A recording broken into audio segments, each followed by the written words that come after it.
Welcome back to the channel. This is Trinity Storm and you are watching 5th part of What If Naruto Was Executed. If you enjoyed this video, please like, share and subscribe to the channel. Now wasting no more time, let's start the story. The elemental countries had heard about Uzumaki Naruto's return to the world and his statement to the 5 Kages at the Kage Summit. He made it clear that if you sided with Konoha, you would be his enemy, and he would show no mercy to them. He would march his army and forces against those he deemed an enemy before torching their homes. These territories would be spared his wrath and ruin if they chose to side with him or remain neutral in this matter. Needless to say, it caused quite a stir among the countries and the general population of the world. When it came to his side in the war with Konoha, Spring Country and her daimyo Kazuhana Koyuki had sided with him and the Uzumaki clan almost immediately. Naruto, she believed, was still the same person who had saved her and her country from what appeared to be eternal suffering at the hands of her uncle. Sure, Naruto made it clear that he wanted to rule the world in the end, but Koyuki understood her position, and her country would not suffer if she supported the future emperor. She knew from her own experience with Naruto that the man could do the impossible, and going against him, let alone his clan, was not a wise decision on her part. Wave Country also backed Naruto because they knew their hero was a natural for the role of emperor, and they had owed their hero for so long after he had liberated them from Gado. If they abandoned him now, when his plans for the world were no doubt already in place for when he achieved his goal, they would be no better than Konoha and the rest of the village's traitorous filth. They couldn't hurt him like that. Tsunade's Kage stated unequivocally that his village would stand by Naruto in his quest to not only destroy Konoha, but also unite the elemental countries under his rule as emperor. The Breeze daimyo was not pleased with Gaara's decision and planned to make him reconsider under the threat of either removing the man as Kage or cutting Tsunade's funding to an all-time low, so the people of the shinobi village changed it for him. It was a shame that the daimyo would not be meeting Gaara because he had lost his head in a surprise attack while traveling to Tsunade, with no evidence of who had attacked him. Though some merchants miles away on the same path to Tsunade claimed to have heard a mind-numbing and nerve-freezing shriek from an unknown presence at the time. While it could not be proven who attacked the Wind Daimyo's escort and killed him, everyone knew only one person benefited from the attack, and the message behind it was clear. What cannot be challenged should not be challenged. Needless to say, the new Wind Daimyo decided to support Naruto and the Uzumaki clan in his plans. The man didn't want to lose his mind over the issue, and supporting the Uzumaki clan wasn't necessarily a bad thing. The daimyo would continue to rule over Wind, but would now report to a higher authority in a position of power. The other countries and their daimyos had been outraged by the Uzumaki clan's move, let alone Uzumaki Naruto's. They considered sending their shinobi villages and even their own armies to attack the Uzumaki clan's homeland of Uzu in order to crush them. However, Uzu representatives Uzumaki Kushina, Uzumaki Mito, Namikaze Minato, and Senju Tobarama spoke to each daimyo. They explained Naruto's motivations and how he planned to crush Konoha in all its corrupt forms before uniting the world under his banner. When everyone supported him as emperor, he would have peace and unity without the need for war. The daimyos would, of course, retain their current lands, power, and authority.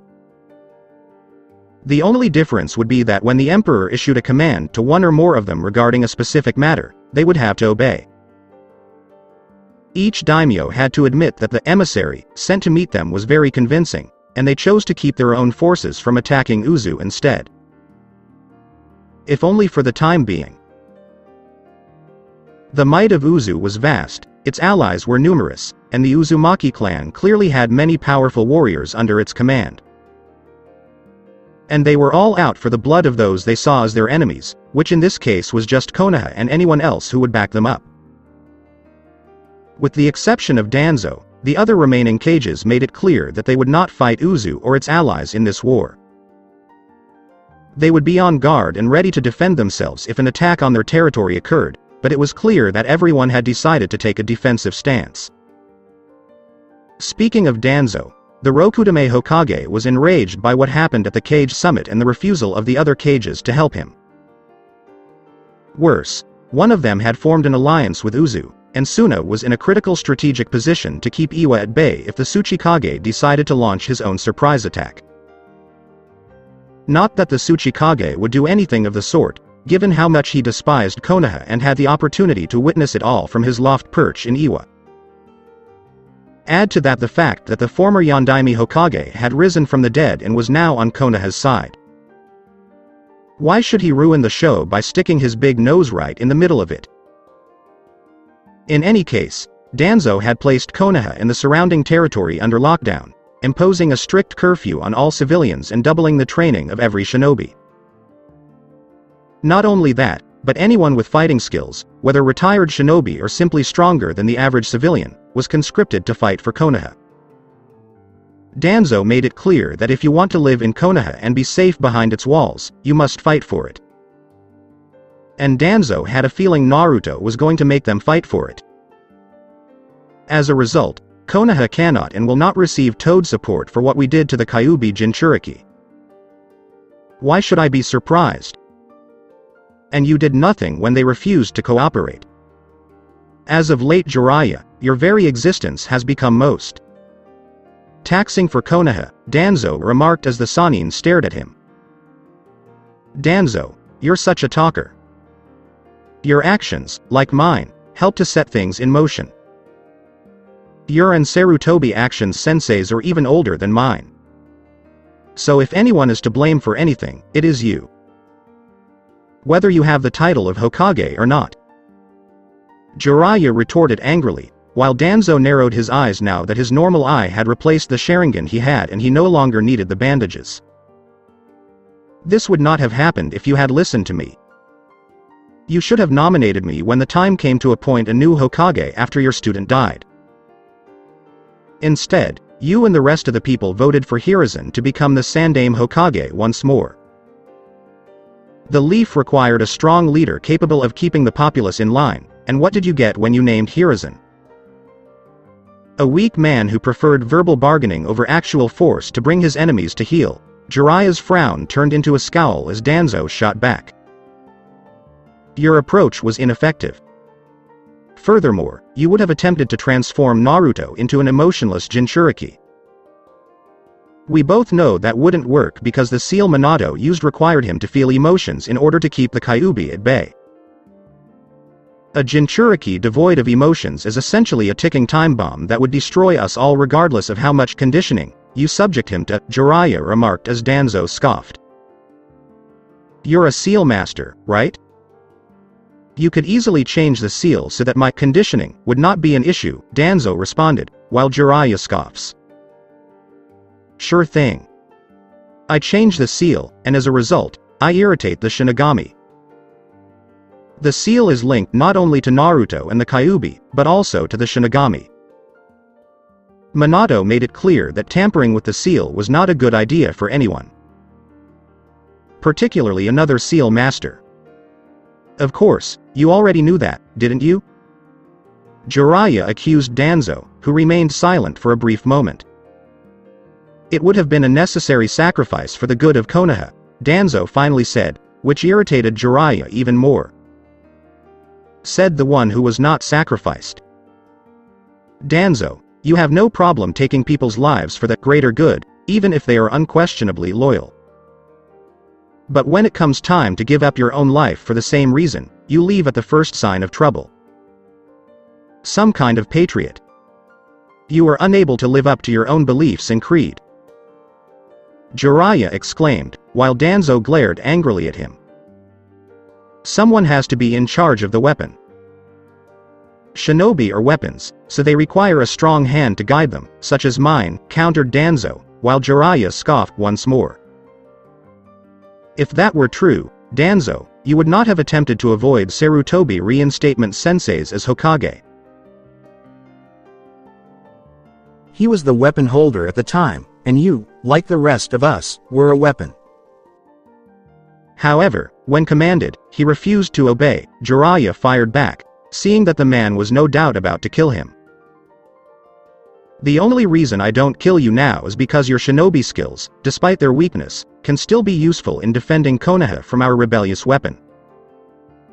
So you'll use your fuinjutsu skills to prepare a proper defense against the invading army that's bound to come this way. I want you to make certain that no one, not even 100 Biju bombs from the Kyuubi itself, can breach our defenses. Jiraiya, I will not accept anything less than your best work, commanded Danzo, his Sannin scowl growing deeper. Danzo, I'm only doing this to protect the villagers. Expect me to protect you from harm. After all, you are the Hokage, and thus the most powerful person in the village. So, when the time comes, I suggest you prove it. If you decide to run now, that clearly isn't the case, Jiraiya said as he walked out the window. Fool. The strongest shinobi isn't the one who fights the enemy head-on in some grandiose fantasy of defending his home, as the Yondaime did all those years ago. It is the one who lives the longest and plans to have others die in his place. I'm not going to die here in Konoha, and I'm not going to fight the demon brat to prove that I'm the strongest shinobi in the village. I'll simply outwit the fool and crush him with my tactical brilliance. Thought Danzo, knowing that he could use his knowledge of Konoha's inner workings to plot an escape in order to plot against the Uzumaki clan once more deep in the shadows. Uzu army encampment is 20 miles from Konoha and 4 days later. They're not going to make this easy on us, Doku observed as Naruto nodded from their vantage point inside the main command tent. I don't expect them to make things easy for me. I expect them to fight until their last dumb breath and hope beyond hope that I fail or die before my army reaches Konoha. I can smell and sense their fear of me even from here. I'm afraid of my own power. My force. My rage. My rage. My fury. My retaliation. My retribution. What they fear the most is everything I want and will get from them. For so long, they believed they were untouchable. Undefeated. They believe that the heavens and the gods above are on their side. But no one likes them. Not the gods. No, not demons. Neither heaven nor hell wishes to accept these cretins for what they have done. And not only to me. However, to others. Just like my wife. My son. Making them fearful of the day when vile creatures like those in Konoha would take them from their happy place in the world and turn it into a living nightmare. And it's not just my family. They want to bring down other places, countries, and shinobi villages. I'll admit that as the Dark Lord Sauron of Middle-earth, I had a similar attitude toward that realm, but I had only served dark powers to achieve my own personal goal, Naruto stated as he examined the map in front of him. And what was that personal goal, my lord? Doku inquired. My personal goal was to figure out how I could one day return to my wife and son and protect them from harm. I couldn't do it in the name of the light. So I abandoned it to the shadows. I left for the darkness, which many Konoha residents have long claimed is where I belong. Not surprising given that I was a monster in their eyes and did not belong in the light they thought shone down on them every day. Perhaps they are correct in some ways. I am a demon. A demiurge. But I am a monster and demon created by them. It should come as no surprise that the monster and demon they created have decided to return in order to make them pay for their actions against me. While the ring of power on his finger pulsed and glowed brightly with rage similar to his own, Naruto said coldly. They will eventually. According to reports, the defenses around Konoha are much stronger now, thanks to Jiraiya of the Sannin using his fuinjutsu skills to strengthen the defenses around it, Doku said as Naruto waved it away. It makes no difference. My mother, father, and Uzumaki Mito can all disable Jiraiya's fuinjutsu in their sleep. They are capable of handling it. While my fuinjutsu masters deal with that, I want Hashirama, Tobirama, and Hiruzen to attack all of the hidden secret passageways leading to the underground area beneath Konoha. They were built for various reasons during their time, so they should know the area like the back of their hands. I want everything beneath Konoha destroyed and every escape route intended to help certain people get to safety effectively sealed off. Naruto said this while pointing to the map on the table, and Doku nodded. What about Hitachi Kakashi, Jiraiya of the Sannin, and the rumored possessor of the Mokuton? They are your primary concern here, aside from Danzo, Doku stated as Naruto narrowed his eyes. My father will handle the first two. Yamato, I'll leave to you, Doku. If I decided to go rogue, he was the village's ace in the hole, and they needed to capture me long enough to restrain the Kyuubi's power within my body. My leash, if you will, that they could pull if I got too spirited in defying them. So my orders to you regarding him are quite clear when I say this. Cut his guts out and hang him by those guts on the nearest light post for all to see while animals scavenging for food feast on his flesh when you are finished. Doku nodded as Naruto spoke in an icy cold tone. Doku said, as you command, my emperor, before Naruto motioned for him to leave and he walked out of the tent. Konoha, I'll get my revenge soon. Konoha will soon burn, as will those who have wronged me for so long.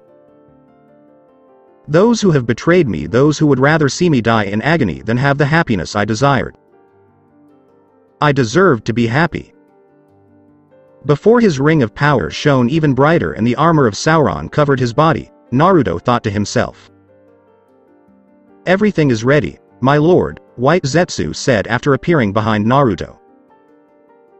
Those leaf jerks will have no idea what hit them. The rain and darkness surrounding the village provide ideal cover for the samurai, while the burning red eye of Sauron glowed on their heads, said Black Zetsu. Good. Zetsu, you did an excellent job. I knew subverting you to my power was a wise decision on my part. Naruto praised the man, and Zetsu nodded slightly. Flashback shortly after Aim's demise. Zetsu was alerted by loud shrieking that his enemies were closing in on him. Normally, he would simply vanish to avoid his pursuers, but the plant-like creature was out of chakra. His pursuers had been tenacious in their desire to capture or kill him. Whichever came first in their case. Furthermore, they appear to be using their abilities to force Zetsu to go where they wanted him to go, and it wasn't long before he realized he was surrounded. Enough of this nonsense. We're going down fighting if we're going down. Angrily, the Black Zetsu exclaimed. After what I have in mind, Zetsu, you might wish you had died fighting me, Naruto said as he appeared behind the plant figure in royal robes fit for the high elves or, in this realm, an emperor. Oh my god. The Kyuubi Jinchuriki has arrived. The White Zetsu exclaimed. Formerly known as Jinchuriki. All of the Biju are now free of their vessels and have bodies of their own. They now only report to one person. Me. Naruto stated coldly as the 9 Biju, who resembled the ring wraiths of Middle-earth, emerged from the shadows with swords drawn. This is only a short-term setback. She will be back. Our mother will return to this world in rain once more, said Black Zetsu defiantly, while Naruto shot chakra chains around the plant figure before he could do anything to flee. Who? Naruto asked, as both sides of Zetsu grinned evilly. Kaguya. Mother of the Six Paths Sage. Your ancestor, as well as the Uchiha and Senju clans. You and the Uzumaki clan exist as a long-line descendant because of her. The Senju and Uchiha are the same. Even Kiri's Kaguya clan speaks for itself.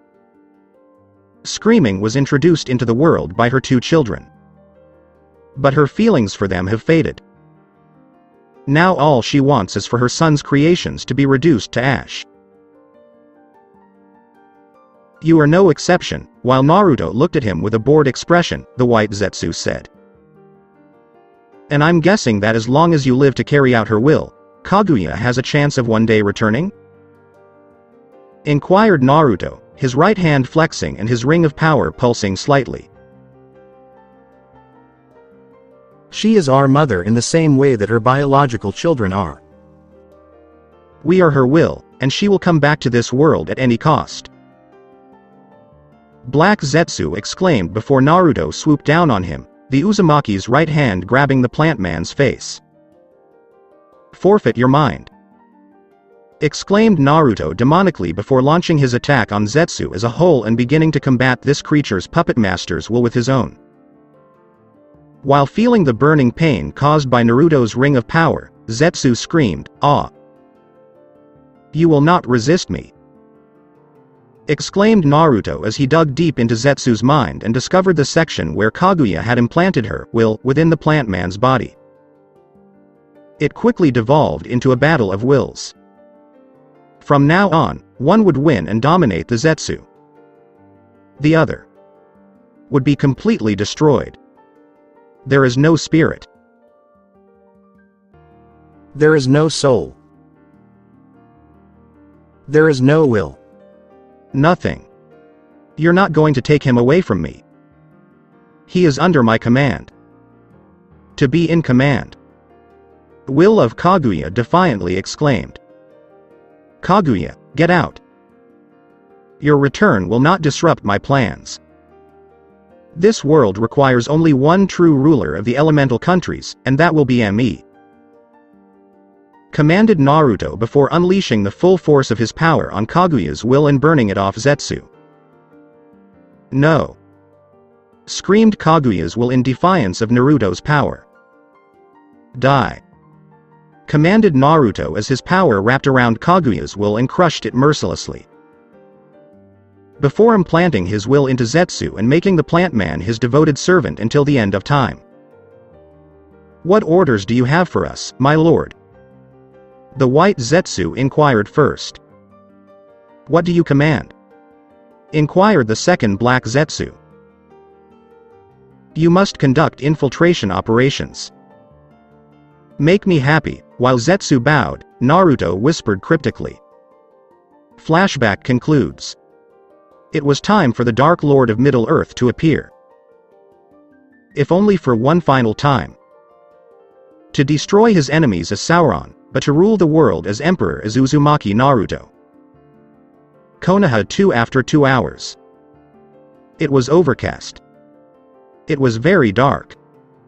It was pouring outside. Lightning flashed from the heavens. When lightning struck, it would strike in various locations.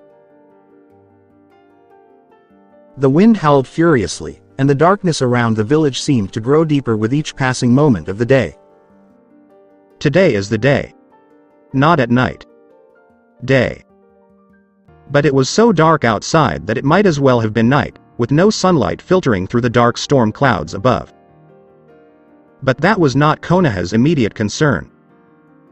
In fact, the weather was considered normal for them at this point in time, and had only gotten slightly worse in the previous few hours.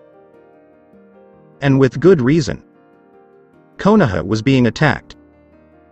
Under attack and siege by an army of samurai and ninja flying the Uzumaki clan's banner. Though the banner in question had been slightly modified to simply be a spiral with a red circle behind it. It was now a spiral within a massive burning eye. The Sauron's eye. Before crashing into Konoha's wall, a large boulder launched from a catapult could be heard swishing down. It slammed into the wall, destroying the large wooden defensive structure on impact. Several other boulders, some of which were on fire, were also launched, but the ones that were on fire were launched much further into the village itself. Hitting buildings, spreading the fire despite the heavy rain, spreading the destruction unleashed on Konoha by the invading army on all sides. The seals Jiraiya had been commissioned to make and install had been removed earlier in a stealthy sneak attack by his father, mother, Mito, and several other Uzumaki clan members. Not that the seals Jiraiya created would have helped, but it was better to get rid of such annoyances before they caused any problems. The Leaf Shinobi, ranging from Chunin to Junin, who were all assigned to watch those areas, were easily and quickly slaughtered without mercy.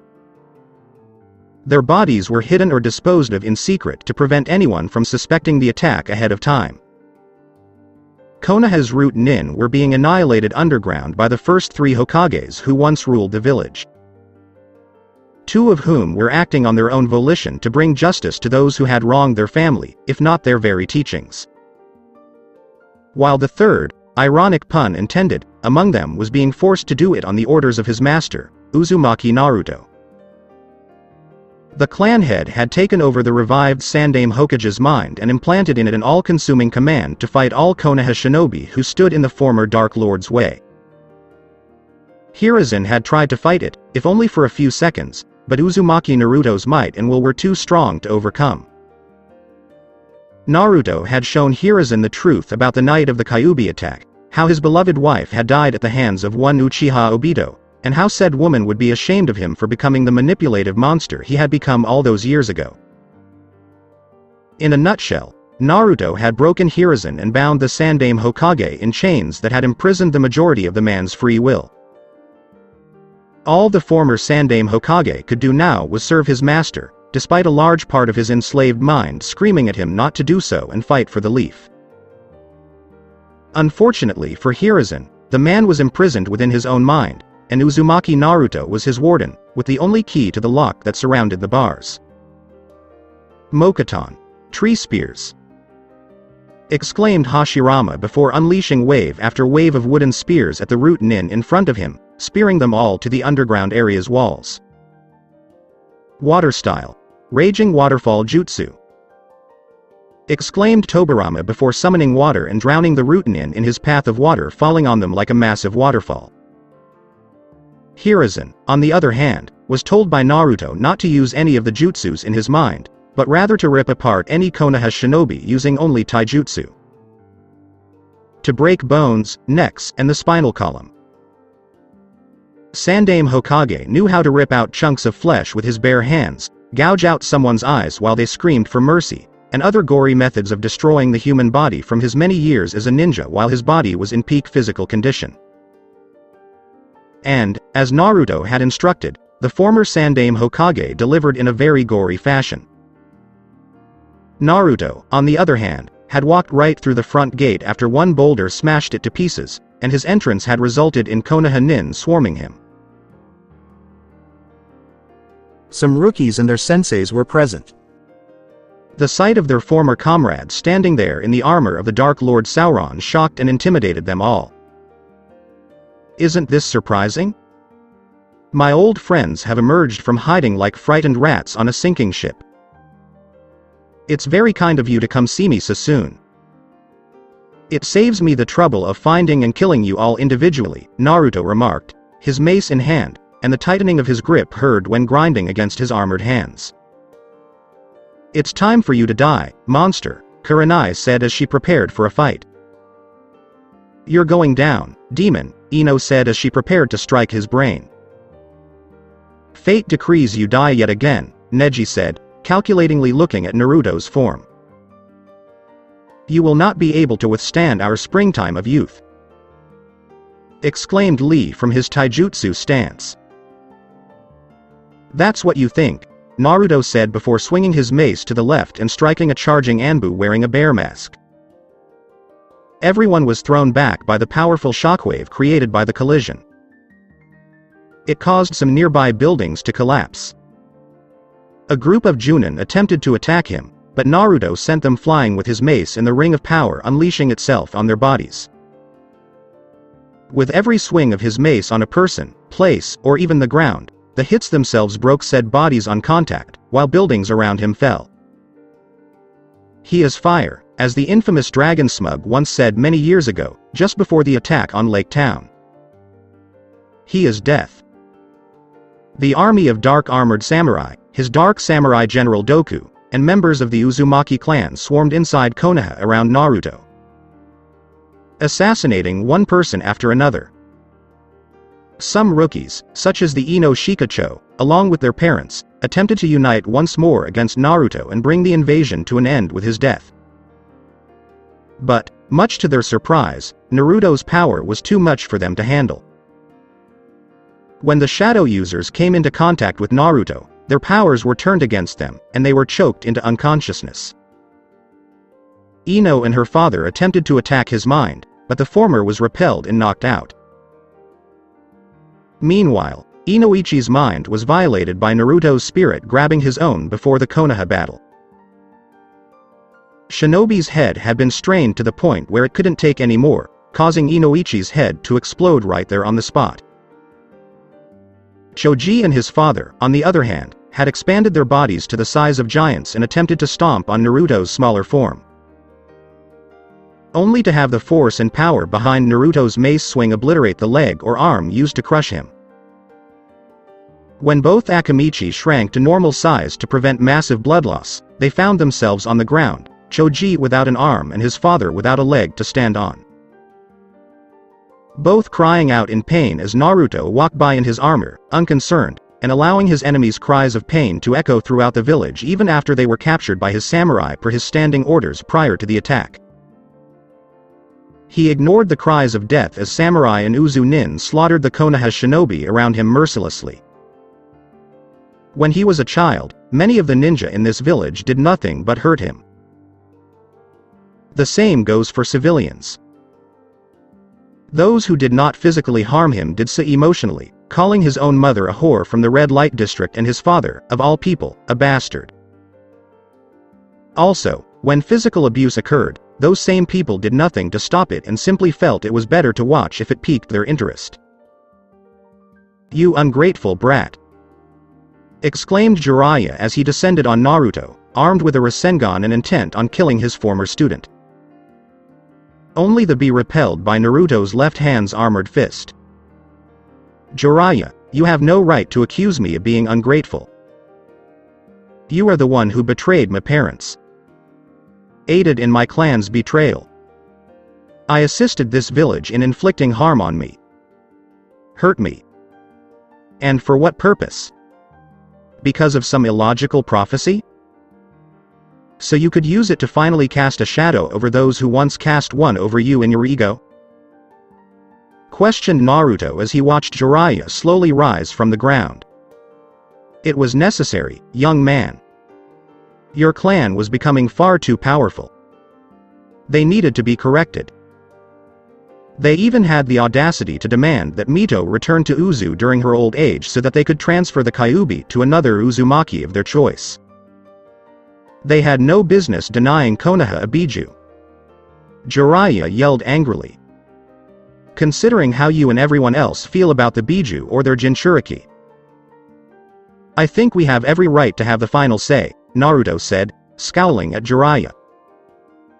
"You and the rest of the Uzumaki clan are a bunch of gullible fools. You have power, but you're not sure how to use it. To take your power to the next level," Jiraiya exclaimed as he noticed Naruto tilt his helmeted head slightly before laughing cruelly. "Do you think I have no idea how to use my power? You have no idea what I have done since my death in this realm. What I accomplished in my new life. What I became as a result of it. The horrors I perpetrated and unleashed. If you only knew, Jiraiya. You'd realize I'm every bit the monster you wanted me to be in this life and in that one." Jiraiya went through some hand signs, replied Naruto. "Kaden. Firebomb Jutsu!" exclaimed Jiraiya as he launched the massive ball of fire at Naruto, who let the attack hit him and felt its power explode all around him.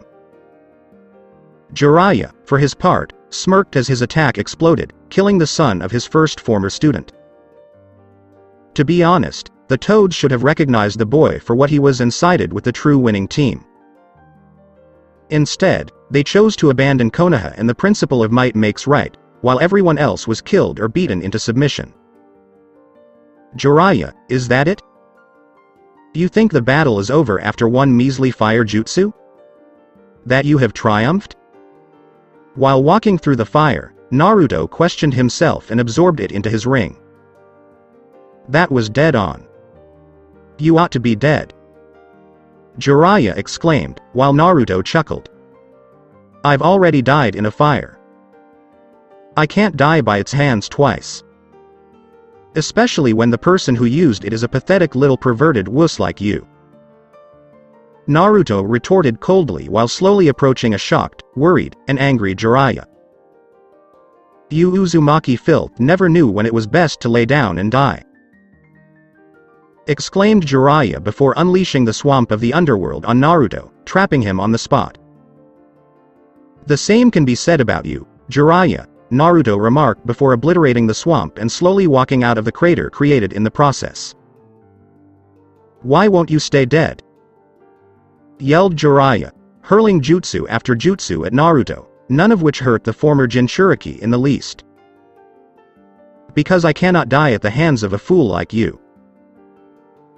Especially one who has no shame and attempts to influence a prophecy he should not have attempted to influence in the first place, said Naruto as he batted Jiraiya's water jutsu in a random direction, resulting in the destruction of a random building. Are you still going to get on my case about it? I did what I did in order for the prophecy to benefit Konoha. Always use Konoha. I'll manipulate a prophecy so that half the world is slaughtered and Konoha stands over an endless pile of corpses. Nothing matters except this village. I'll take the fame and recognition that comes as a result of my actions. But you didn't realize it. You've never done it. You chose to defy your life's purpose. Your intention was to fight for Konoha. Konoha is worth dying for. It was spitting in the face of the village all those years you wanted to live your life freely. Naruto, you were and still are fighting against everything. You are merely a pawn. A tool. A war weapon designed to eliminate Konoha's enemies and those who challenge our strength. You may or may not have the Kyuubi within you, but your overall life purpose has not changed. Not even once. The only thing that has changed is that you have the foolish belief that you should be fighting against the very village that raised you. I will not tolerate it. Jiraiya exclaimed, while Naruto cruelly chuckled at his words. And that, Jiraiya, is why you will always be an idiot, Naruto remarked coldly, seeing only a fool in front of him, while Jiraiya snarled at the insult. At least I'm not dead like you, exclaimed Jiraiya as he charged forward, hoping to catch Naruto off guard and ram a Rasengan through that ridiculous-looking armor. Only to be hit violently with the mace the blonde man held in his gauntlet-covered hand because he underestimated Naruto's speed in that armor. The impact of the hit sent Jiraiya flying backwards, and the Sannin felt his bones practically turn to gravel long after impacting with the ground.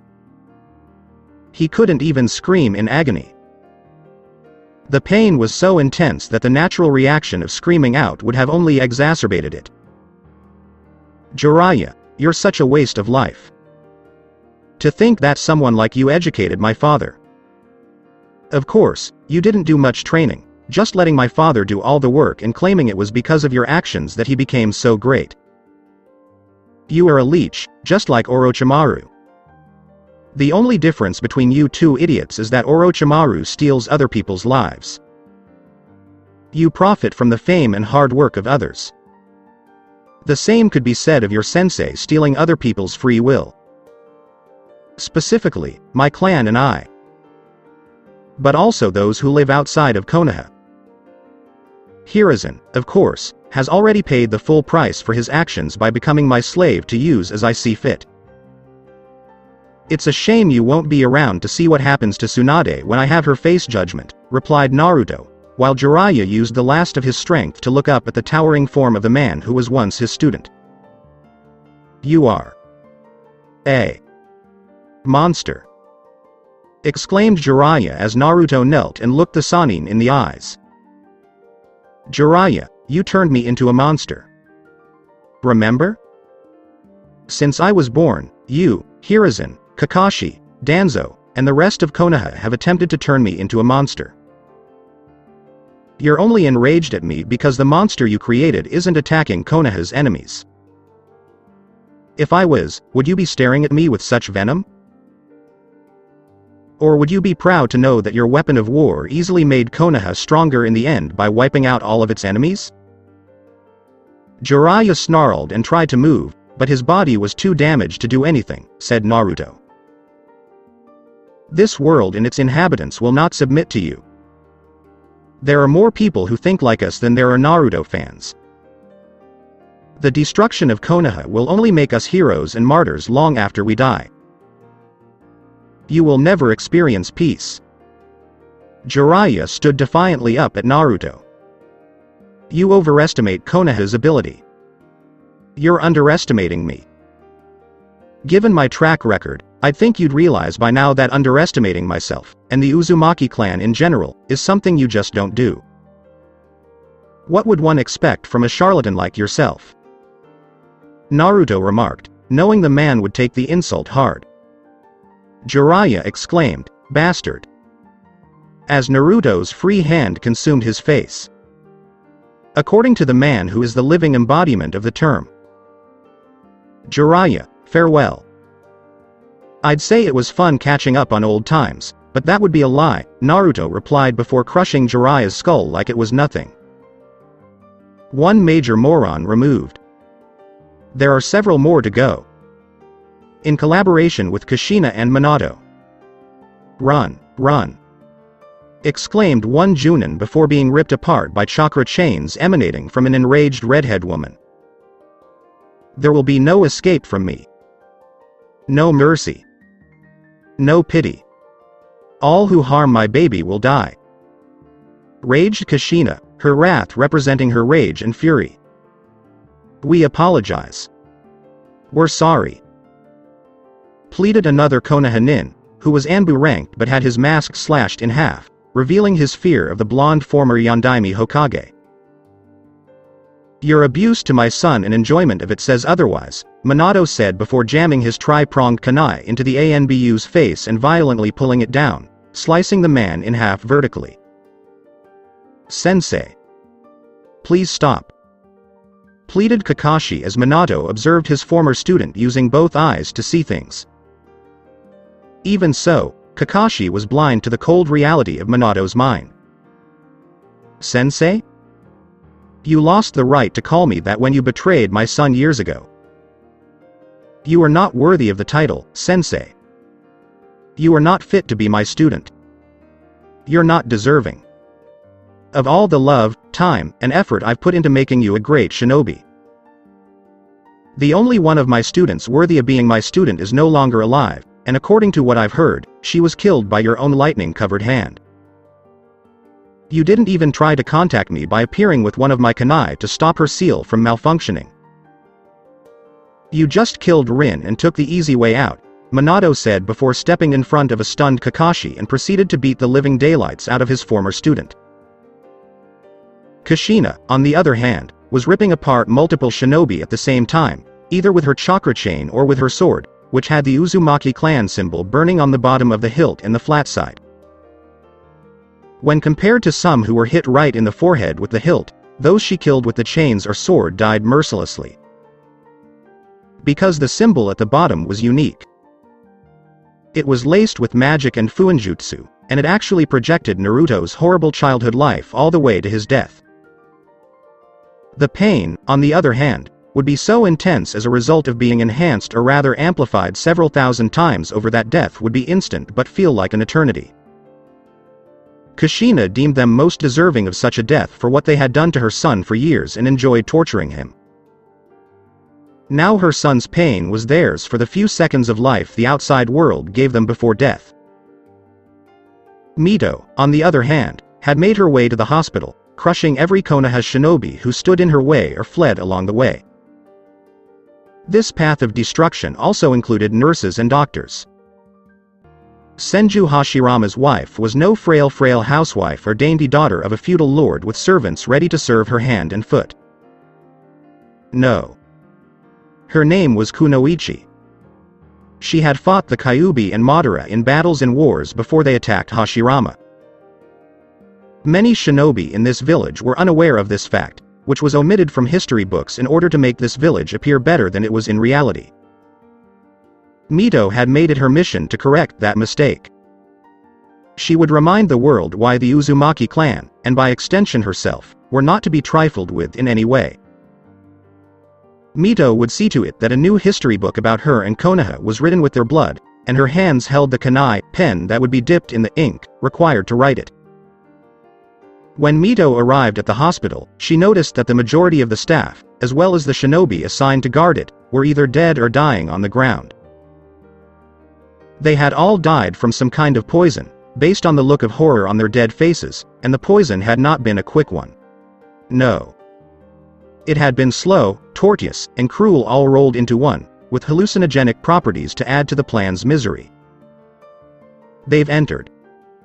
Her assistant has surrounded the room with barricades.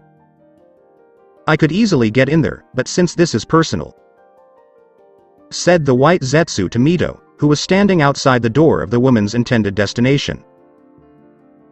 We felt it was best to let you smash down the door yourself, Black Zetsu said, while Mito nodded briefly before facing the door. The barrier that kept her from seeing Senju Tsunade, her great-granddaughter, the traitor to her blood. From the blood of Hashirama. She didn't know what made Tsunade choose the path of neglect and betrayal when it came time to raise Naruto after the Kyuubi was sealed into his body. Perhaps Hiruzen was involved? Perhaps Jiraiya?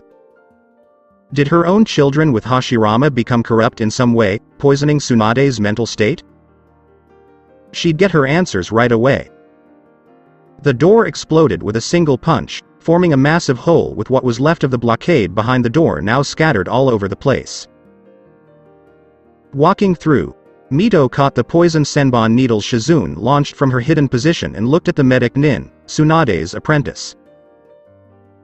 Shizune was skilled in the ways of medicine, according to what Naruto had told her, and had been personally taught by Tsunade. However, for some strange reason, the woman was never taught everything Tsunade had to teach, nor was she ever required to sign the slug contract during her time studying under the Sannin.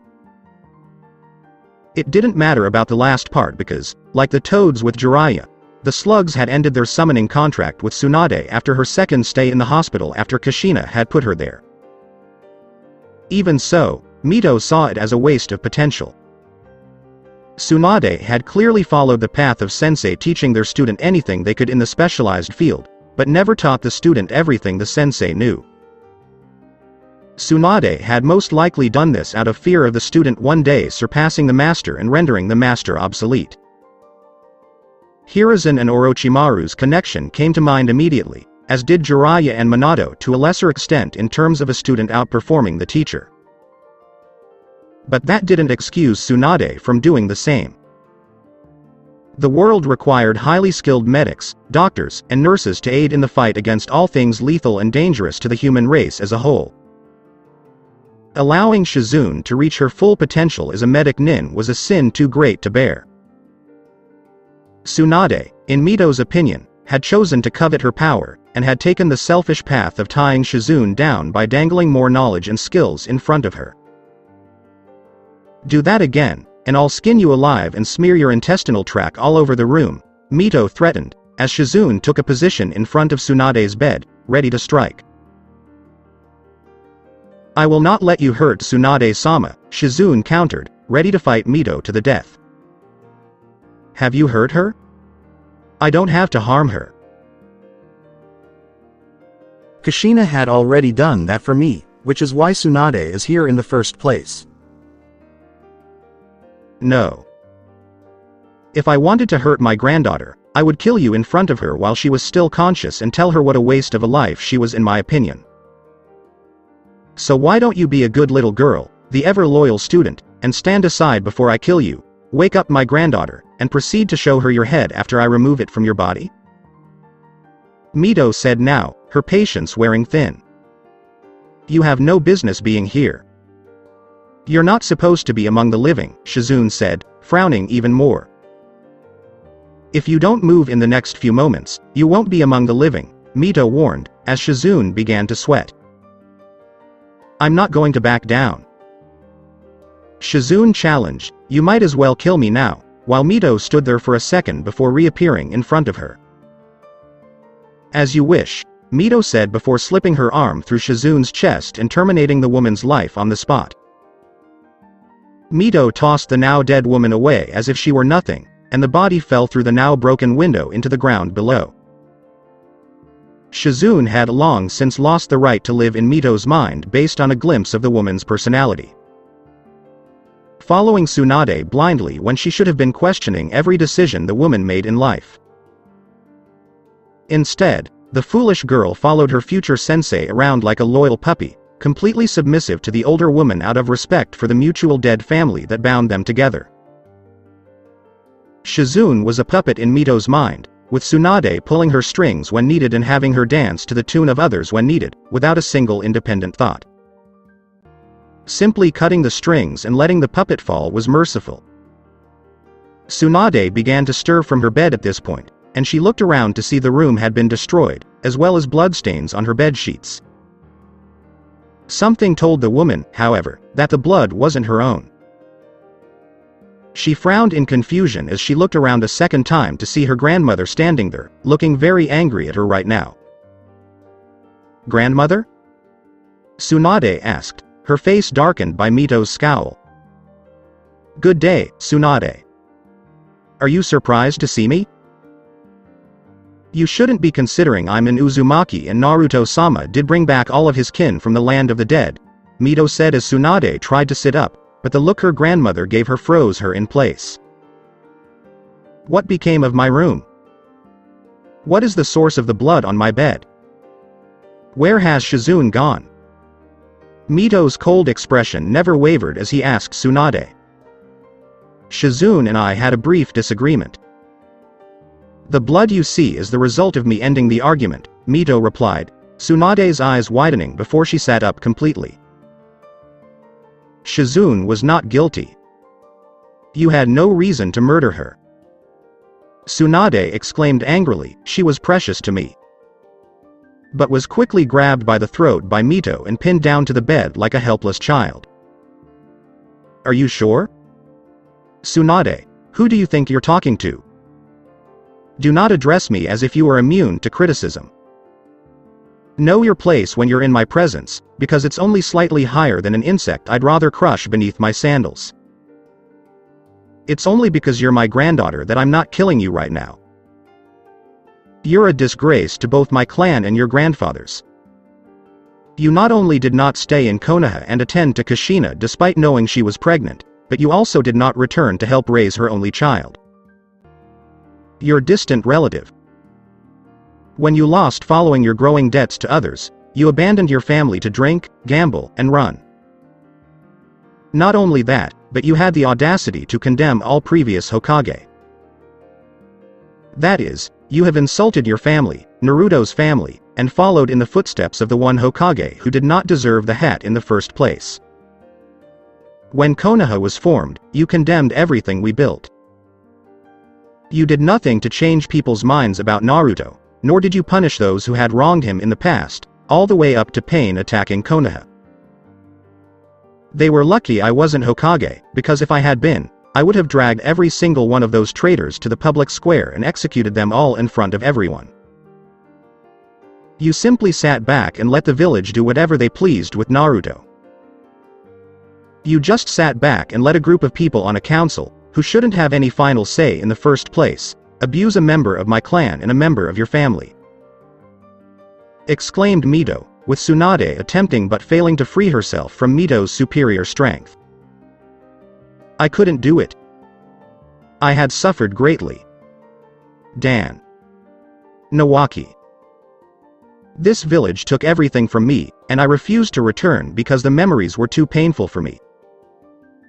After Kushina died as a result of the Kyuubi's attack, I despised everything Konoha related. Hokage as a title. The life of a ninja. The concerned Biju. Even Naruto for containing the demon that assisted in her death.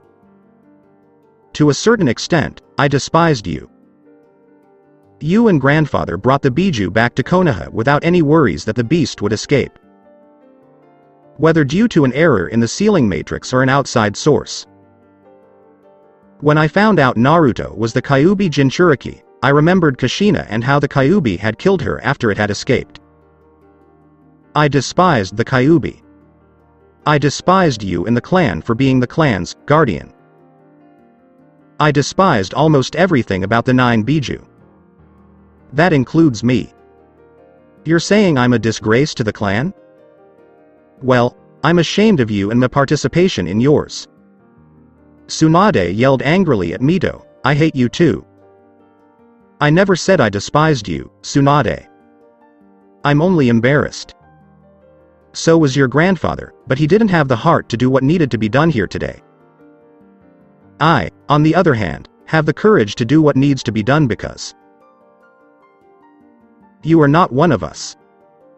Not any longer. You are not of either of our bloodlines. No.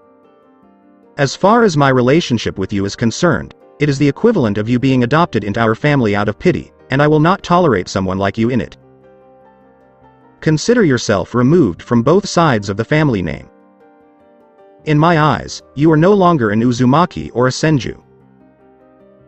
To me and your grandfather, who is my husband, you are a poisonous weed that I intend to rip out of the ground for good, Mito replied, while Tsunade was surprised the Uzumaki woman would call her that. Because of their connection to nature, being called such a title was considered a form of disownment among the Senju clan. To be called a poisonous weed of all things, while not harsh verbally, meant that a Senju clan member would be expelled. As a result, depending on the affinity of the clan member being kicked out, said person would have no right to the clan name, titles, clan scrolls, or clan jutsus.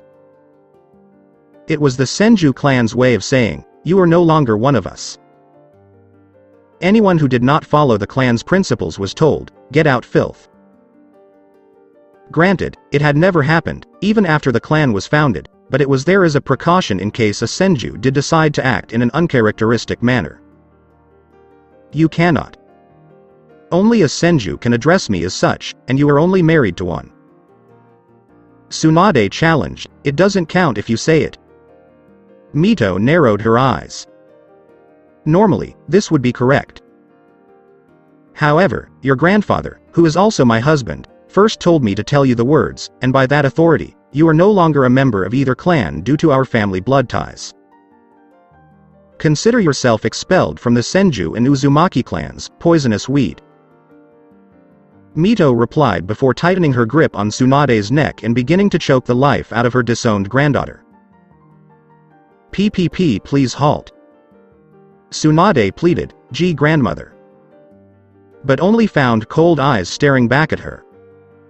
I don't pay attention to the cries and pleas of poisonous weeds. Goodbye, Tsunade, Mito said before crushing Tsunade's windpipe and watching her granddaughter's life end as a result. Mito exited the room, heading elsewhere to deliver death to her clan's enemies. Along with Naruto. Naruto stood over Hinata's former sensei Yuhi Kurenai's body. The woman was on the ground, on her back, bleeding from a near-fatal injury and suffering from additional injuries, making time even more of a factor. Kurenai had moved to engage the enemy with the intent of killing them to protect her child after getting her child to a shelter for infants born from shinobi bloodlines. She was successful with a few of the samurai, but Naruto and the Uzumaki clan members she fought after being knocked out were a different story, and she quickly realized why the clan was so feared from the start. They had essentially used her as a living ping-pong ball, beating her into one Uzumaki clan member after another. At least, until she landed not far from Uzumaki Naruto's armored form and, to her horror, saw him crush the skull of Sarutobi Konohamaru with his armored foot. The boy had been beaten severely previously, and his Konohamaru core teammates had also paid the price by dying violent deaths. Kurenai knew the Uzumaki clan head despised Konoha and everyone in it who supported the abuse done to him, but Naruto going so far as to kill the Sandaime Hokage. The boy who once referred to Naruto as boss, and his rival for the position of Hokage. It only demonstrated how far the Uzumaki clan head's hatred for Konoha had spread, even toward the Sandaime himself. Kurenai attempted to get up and attack him, but her busted ribs prevented her from doing so, leaving the woman vulnerable to Naruto appearing within arm's reach and picking her up by the hair until she was off the ground. He then proceeded to use her already bruised and, in some cases, broken ribs as his personal punching toy with his right hand. She screamed in agony, begging him to stop, but Naruto refused, remembering her role in his torture and using genjutsu on him to feel all his past abuses from childhood to the day of his execution. Naruto's ring of power pulsed with each punch, showing her images of his abuse but putting the woman in his sandals, making her feel his pain in that short time while making the intensity of each moment feel like it had actually happened to her in that moment. Kurenai felt like half of her body had caved in by the time Naruto had finished punching her one side repeatedly. She was sure several key organs were dying on her. She was in so much pain that her ability to scream had been muffled by her throat becoming hoarse from screaming. When Naruto dropped her, the pain intensified on impact with the ground, and she whimpered as the shadow of her attacker loomed over her body, rage burning brightly behind that terrifying helmet. "Do you have anything else to say before you die?" With his mace in hand, Naruto knew what was going to happen next. "Please convey my apologies to Hinata. I adored her as if she were my daughter. I only wanted to keep her safe from anything that could ruin her innocence. I went too far. I should have supported her decision to be free instead of trying to keep her in a golden cage for me to hold onto," whimpered Kurenai as Naruto's right hand flexed and tightened around the mace he was eager to use on her head. "If I were the man I was all those years ago, I would apologize to Kurenai, but I'm not that nice anymore, so I refuse. You choose the path of regret and sorrow regarding my wife's past treatment out of all things to say to me before death. I recognize your apology for what it is, and I will not tell Hinata such empty words. Do you understand why? My wife lived a life of fear and worry while you were living a happy life with your friends and your own child. Fear that someone from this area, possibly you, would come after her and our son Hisashi. All for the purpose of shaping them into obedient tools for your damn hokage to use in the future. Don't even try to deny it. We both know you never approved of me or the idea of Hinata bearing my child," Naruto said as Kurenai began to cry. "That's not true," protested Kurenai, sensing her future killer's rage growing. "Isn't that right? Why should the demon brat recognize love in any woman? Why should I, the monstrosity for a Jinchuriki, understand what it's like to be a father? To get a wife? A child conceived with both parents' love? Originally, the Hyuga elders and Hiyashi desired Hinata to marry some old man for a noble high-up in the Fire Daimyo's court. Did you realize that? I'm sure you did. I don't recall anyone making a big deal out of that piece of bad news about her life. Sure, Hinata being the bride of someone nearly her grandfather's age is fine. But her marriage to the Kyuubi Jinchuriki and pregnancy with his child? You looked at me as if I had sold out the village to Orochimaru and Uchiha Madara while bathing in the blood of innocent children after I had just finished butchering them all with a rusty sword. Exclaimed Naruto, while Kurenai winced, knowing all of this was true but still appearing somewhat defiant in his presence. As a kunoichi, Hinata had so much potential. So much more than anyone else her age or close to it. And she threw everything away. For what purpose? Just to be your child's mother.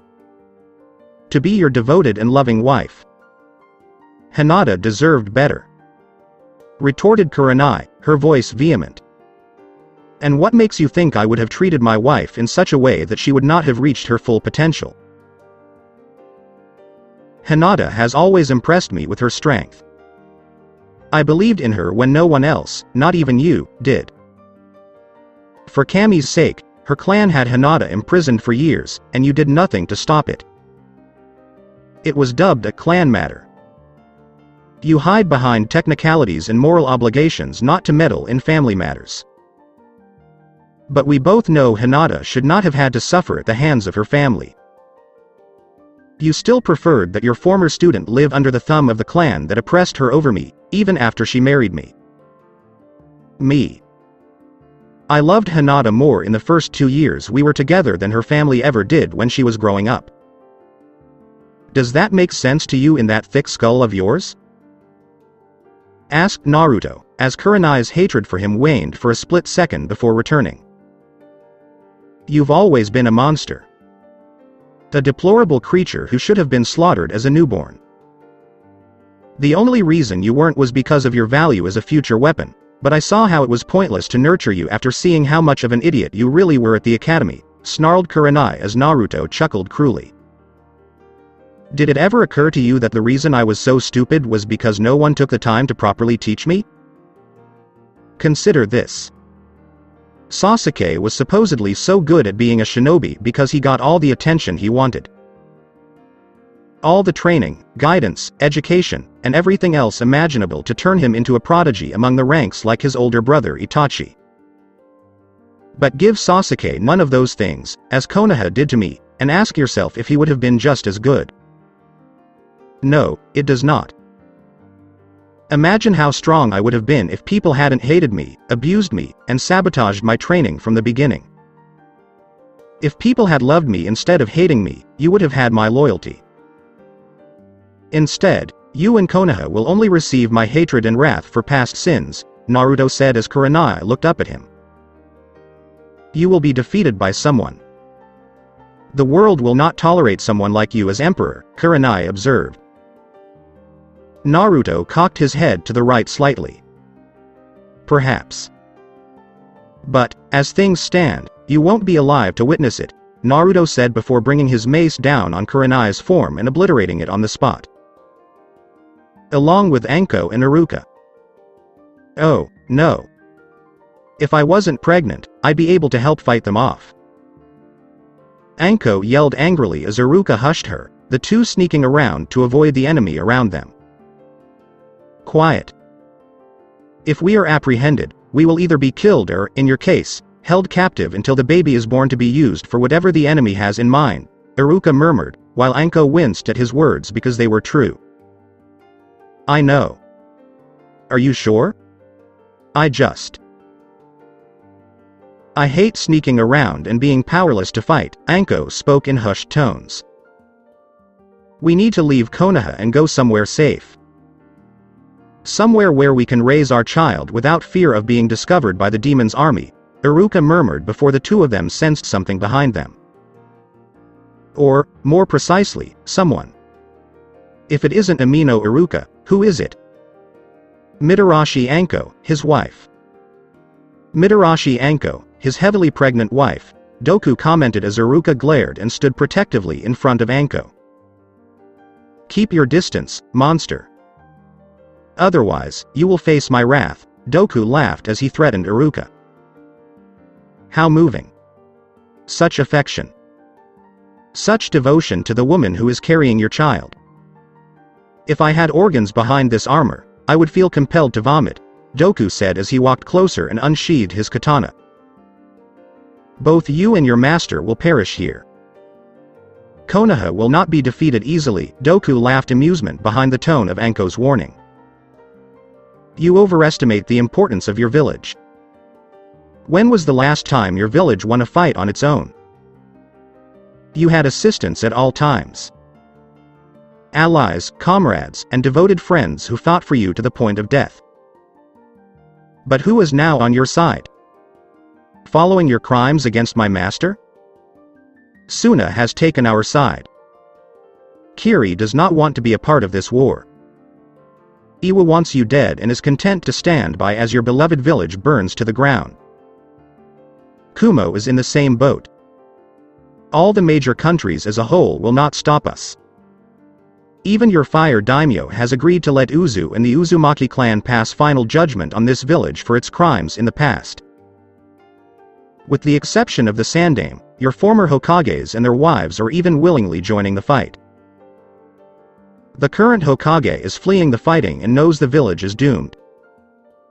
He won't get very far.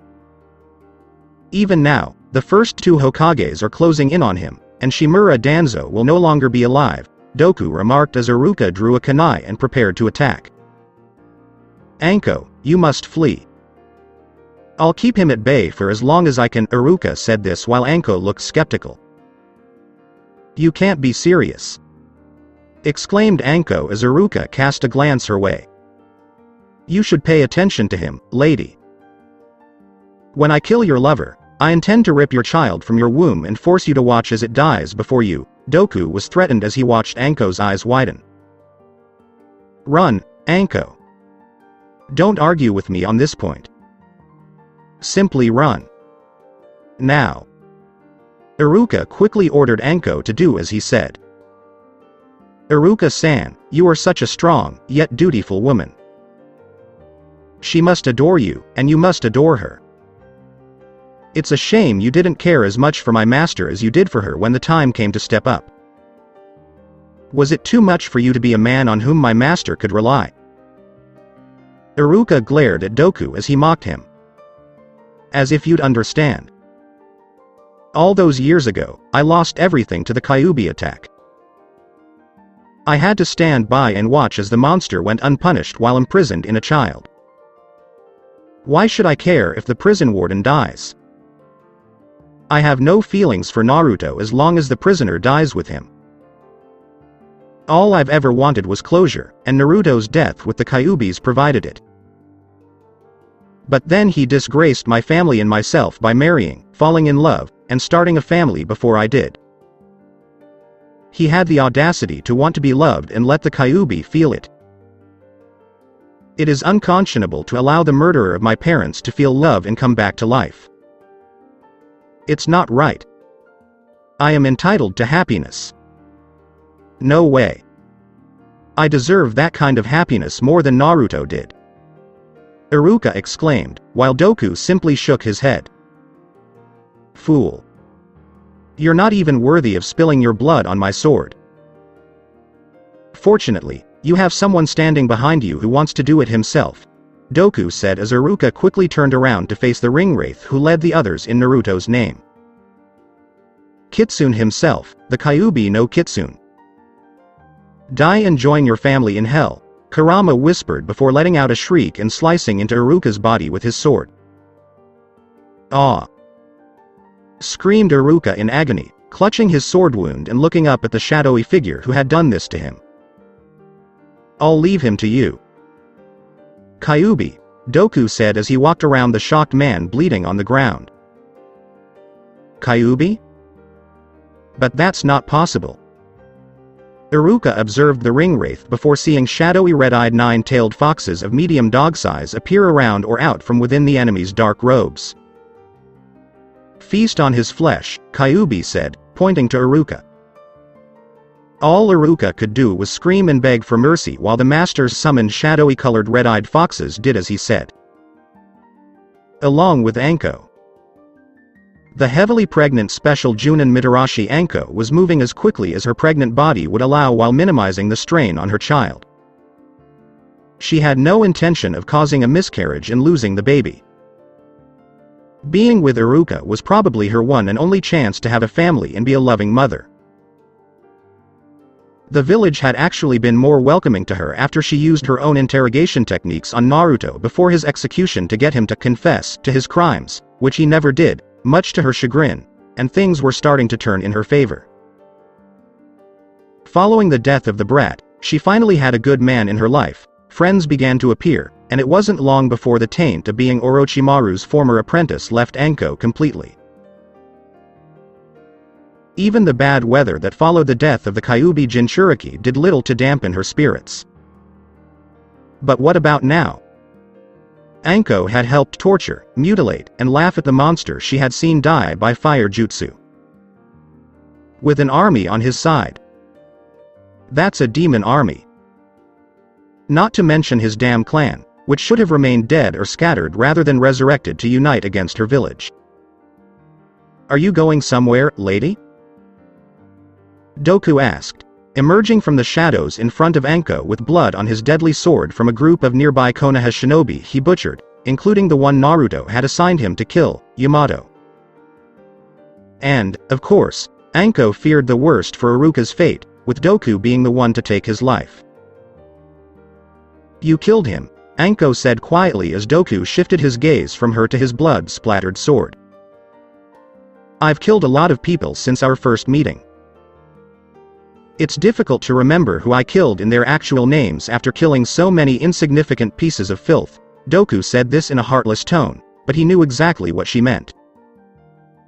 Bastard! Exclaimed Anko as he prepared to fight. Are you certain you want to fight me right now? Given your current state? Doku inquired, his voice amused. Anko was unsure.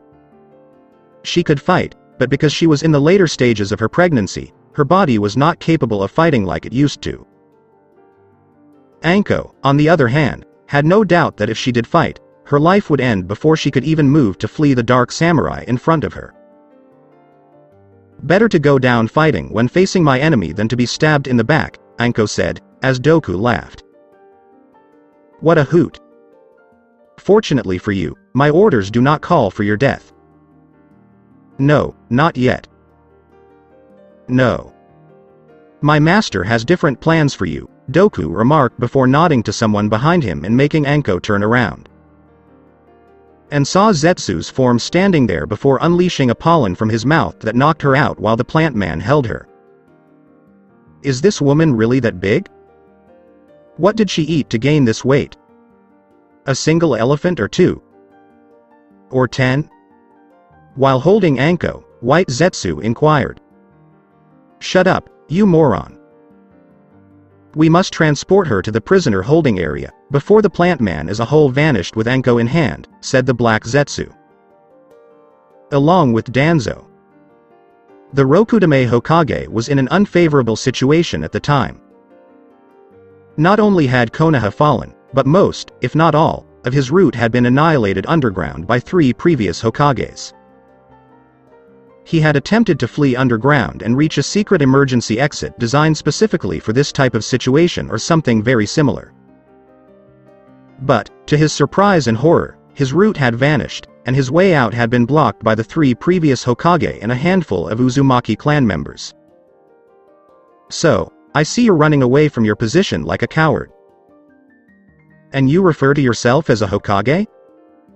Tobirama remarked, while Danzo sneered. Unlike you, Sensei, I do not see the point in wasting my life. Not when staying alive to lead it is far more valuable to Konoha, countered Danzo, wishing he had his stolen Senju and Uchiha bloodlines on hand. Danzo had never been in such a vulnerable position before. Yes. You're doing an excellent job of leading it. Instead of fighting, you flee like a pathetic coward as all of Konoha above us burns and dies around you. You didn't even get Hokage's appointment on your own. You used the Sharingan eye of Uchiha you stole from to convince the Fire Daimyo to make you Hokage. To think a former student of mine would stoop so low as to take what was never his to begin with.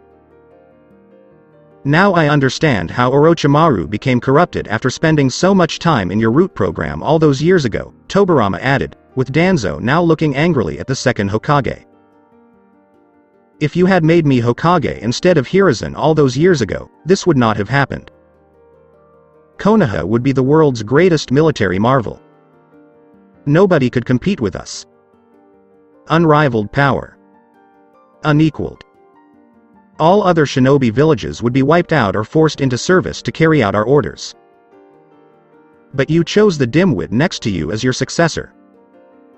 I was finally going to take what was rightfully mine, and no one could stop me from becoming the next Hokage and making Konoha the strongest shinobi village in the world. Danzo stated as Tobirama scowled at him. At the moment, Danzo, an 8-year-old disabled child, is more worthy of being Hokage than you, Tobirama said before stepping in front of Danzo and punching him in the face. Danzo spit blood and drew his hidden sword from within his cane, applying wind chakra to it to give himself an advantage. Tobirama was clearly the faster of the two, not just because his body was in peak condition, but also because he had put a marker on Danzo following the punch to the face, and outmaneuvered the crippled warhawk each time. Tobirama was not a moron. He knew Danzo well enough thanks to Naruto to know the man was not only a coward, but a cheat in all things, and would use any advantage against him to compensate for his ever-increasing elderly population. A somewhat valid tactic, But Danzo's application of it was not, and it burned Tobirama up inside after the second Hokage learned of his former student's involvement with Orochimaru in the process of fusing Senju and Uchiha blood. Die. Die and remain dead. Danzo, who had finally lost control of his emotions and could no longer hold back his rage, exclaimed. Everything around him was crumbling around him. Everything in the village belonged to him, from the people to the buildings to the jutsus to the air people breathed. He was the one who decided whether or not someone lived. He held the title of Hokage. He was the will of fire. Unlike you, Danzo, I have a much stronger reason to stay alive than your selfish one, Tobirama said before blocking Danzo's sword swing and disarming him of his weapon. And what would that be? Danzo asked, attempting to strike Tobirama in the chest with his now free hand, but the former Hokage grabbed the hand at the wrist and violently broke it. To safeguard my family and those deserving of my love. Danzo, you only fight for yourself. You only think about yourself. That is why you were never worthy of the title of Hokage. You are afraid to die for those you love because you have no love for anyone, Tobirama sneered as Danzo wished he still had another arm to work with. And Hiruzen was worthy? Danzo asked, as Tobirama shook his head. Unfortunately, I had to choose between you two on the spur of the moment because there were no other candidates available at the time. Hiruzen may have been worthy of the title of Hokage at some point in his youth. But his perspective quickly became corrupted and twisted, so in the end he is no more worthy than you. Tobirama said this before shoving his fist into Danzo's heart and ripping it out. I am Konoha, Danzo said softly before collapsing. No. No, you are not. Tobirama expressed his disappointment in his former student clearly in his voice. We're almost done here, Tobirama, Hashirama said as he appeared beside his brother. Good. We'll take the head with us and display it on a spike for all to see. It's past time that this disgusting place we once called home had their corrupt will of fire extinguished, Tobirama spoke up, while Hashirama nodded. Above ground Konoha. For the most part, the fighting had subsided in the village. The majority of the shinobi in Konoha had been slaughtered. Some of those who weren't had been taken prisoner and transported to the stadium where the Chunin exam finals were usually held. Civilians who were not killed in the initial assault before reaching shelters were also taken to the stadium and kept under enemy army surveillance. Some had complained about the rough treatment they had received when being pushed into the stadium, claiming that they were citizens of Konoha, that they would not be treated like common criminals for much longer, and that Kami would appear to smite the demon along with his army. Of course, their situation in life and the situation they were in became more real to them when Naruto walked into the stadium before sitting in the cage booth on a throne created for him. On one side of him stood Doku, on the other stood Zetsu, and behind the throne stood his 9 trusted ring wraiths for Biju, as well as the previous 4 Hokages. The shinobi of Konoha, namely the clan heads, their heirs, and their entire families, were brought before Naruto in all his armored glory one by one. His eyes glowed with an ethereal flame, his armored body and helmet added to his intimidating presence, and the ring of power glowed brightly to match his fury. In short, Naruto had gone full Sauron at this point. And he was going to show these knuckleheads in front of him and below in the stadium why he was feared in Middle-earth. You demon scumbag. You'll be dead when I get out of here. While being forced to his knees by an Uzumaki clan member, a bloodied and injured Kiba exclaimed. Kiba was flanked by his sister and Sum, both of whom were equally beaten and bloodied. During the fighting that preceded their capture, the ring wraiths brutally killed their dog companions. Given what this pitiful village did to me growing up and how much everyone here enjoyed my agony, I believe this was long overdue. Or do you believe what happened to me was truly justified? While Kiba snarled at him, Naruto replied. Sure enough, it was justified. You are a beast. You were always one, just like my mother said you were when I was a kid. Kiba exclaimed before being struck in the back of the head. Your mother is a moron. Furthermore, I believe the appearance of the Kyuubi standing behind me would demonstrate that the two of us are completely separate entities.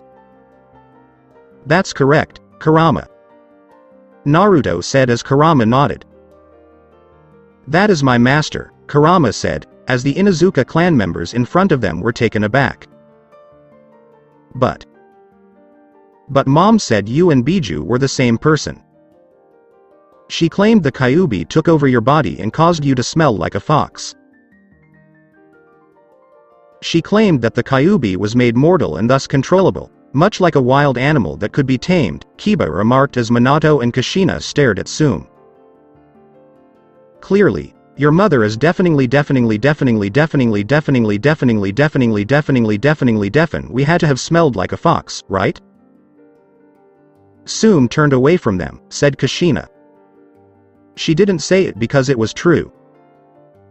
She told us that Mom was envious of you marrying the Yondaime Hokage. Hana spoke up as Tsume and Kiba stared at her in disbelief. Hana. Keep quiet. Tsume growled, but was silenced by Naruto's invisible force knocking her down. Explain, Naruto demanded, as Hana sighed tiredly. It was many years ago. I was a curious young lady at the time, and Mom was on a mission. I crept into her room and discovered a diary or journal containing her personal thoughts, if you will. Anyway, I read several passages about Mom's love for the Yondaime Hokage before he became the Hokage, and I envied Kushina for having his attention. How she was dissatisfied with how her life had turned out after marrying my father, and how Minato had been with Kushina the entire time instead of her. How could she have given him a child unless she wished I was his child and he was living with us while raising me? I poked around in her journal a few weeks later, after the Kyuubi attack, and discovered that she was planning to make the entire clan hate you. How she would exact vengeance on the Kyuubi for killing the Yondaime and on Kushina for secretly loving and marrying him. Not to mention the fact that you were their child was an insult in her eyes that had to be fixed. Tsume growled from her downed position, said Hana. So if she chose to lash out at me not just because I'm the Kyuubi Jinchuriki, but because my father married my mother and had me, Naruto speculated, with Hana nodding. She told us both that you and the Kyuubi were the same person. To say otherwise would be treason against the clan in Konoha, Hana replied, while Naruto narrowed his eyes and looked at Hiruzen. I was under the impression there was some kind of law in place to never speak of such things to the younger generation, Naruto remarked as Hiruzen winced in pain. Yeah.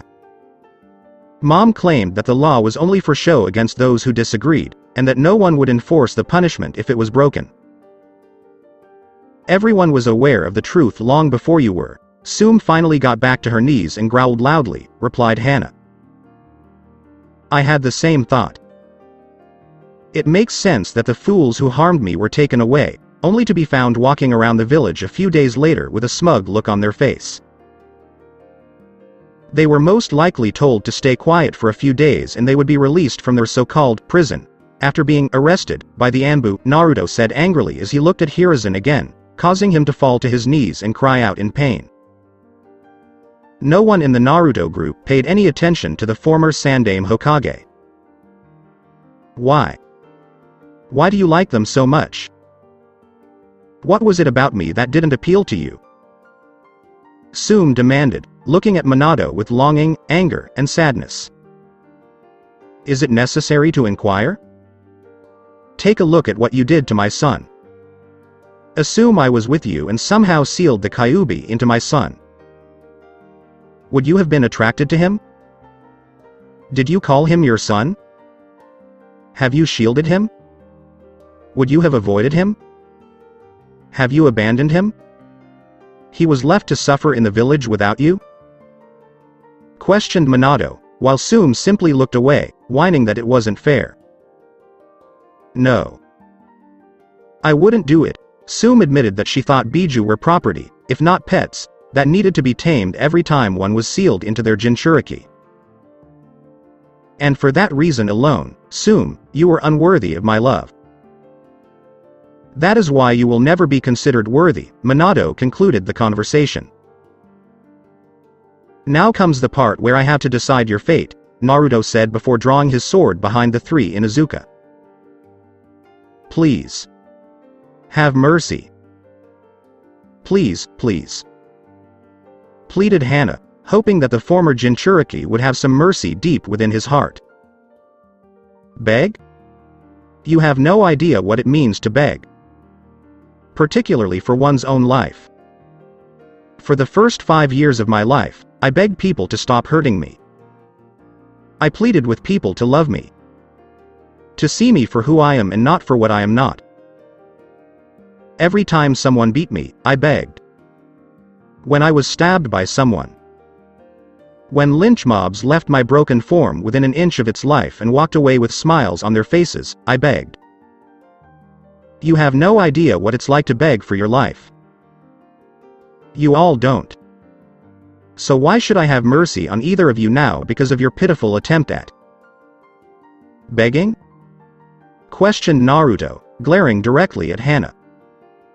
I didn't despise you because you were the Kyuubi Jinchuriki. Never did I. I knew what was going on. I never assaulted you. Hana begged, while Naruto's eyes glowed brightly with rage. And you believe it is better. You were aware of the truth. You knew I wasn't the monster that parents used to scare their children with. You were aware that I was an innocent child being thrown to the wolves because they desired a submissive loyal weapon to unleash on their rivals one day. You were aware that I was being beaten, abused, shunned, and despised by this village, but you did nothing. Nothing. You did nothing while people did whatever they wanted to me, which makes you just as guilty as they are. Naruto exclaimed, pointing to Hana's mother and younger brother. I was powerless to intervene. I was only one person. A minority within the clan and throughout the village. I had no control over anything, pleaded Hana as Naruto widened his scowl. You could easily have found others who were aware of the truth and disagreed with how the village treated me. You could have assisted me discreetly. You could have done something to make my life a little easier. You chose not to act. I was always willing to assist others when they needed it.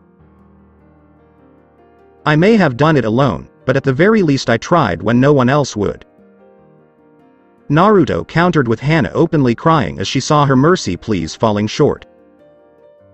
Bastard. I'm sure you were going to kill us all regardless of how much we begged or pleaded for mercy. Kiba yelled angrily. Without a doubt. When I begged, no one in Konoha listened. Why should I act any differently toward you when the roles are reversed? Questioned Naruto before making a hand gesture that resulted in the three in Iruka being stabbed in the back one by one. Tsume was the last to die, knowing she had outlived her only children, if only for a few seconds. Should we bring out the next group? Doku inquired. No. It's not a group. Bring Mitarashi Anko out. I'd like to deal with her next, Doku nodded before giving the command to Naruto. You're wrong if you think I'll beg like them. I'm made of tougher stuff, Anko stated while staring at Naruto. You say that now, but all it takes is identifying a person's one weakness and then aiming for the sweet spot before doing a lot of damage. Do you know who said that to me? If you don't know, I'll give you a hint. If you look in the mirror, you'll see her. Naruto observed Anko's eyes widen as she remembered saying that to him all those years ago. When Danzo gave the order to torture him for a confession after the Warhawk became Hokage. Back when Naruto refused to tell her anything about Hyuga Hinata's whereabouts, no matter how hard she tried to make him scream when everyone else would have. When she was ripping into his flesh, she was taunting him. laughed at the sight of his bleeding body and mocked him for his resistance to her pain-inflicting abilities. "I'm not going to snap. I'll take whatever you throw at me," Anko countered while looking him in the eyes and now wishing she hadn't. For those eyes glowed at the challenge and intended to break her right now, without regard for Anko's person. "Maybe you can, Anko-san. But what about your child?"